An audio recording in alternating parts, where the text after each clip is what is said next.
This is how I made the most perfect top you will ever see, and it literally took me 1 hour. I used the Sophie top pattern that's in the link in my bio, and I started by hemming the neckline of both the bust pieces. And if you don't have an overlocker for this pattern, you will need to add another centimetre to the neckline and the armholes so that you can do a rolled hem instead of this. Then I used the pattern to mark on the start and the end of the gathers, and you want your machine to have a straight stitch with a length of 4. Then I sewed 2 parallel lines between the pins, making sure not to reverse at the start or the end. And then to gather, I just found the 2 bobbin threads and pulled lightly on them.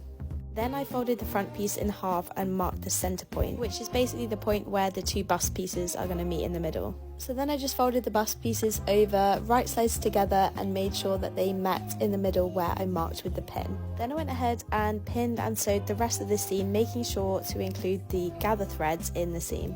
Then I hemmed the neckline on the back of the top just by overlocking and turning over.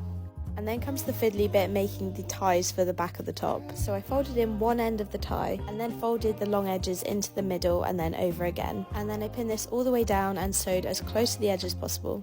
So then I pinned and sewed the shoulder seams and then hemmed the armholes from the back to the front. Then I pinned the raw edge of one of the ties at the bust seam and then pinned and sewed the side seams so that the tie was wedged in between.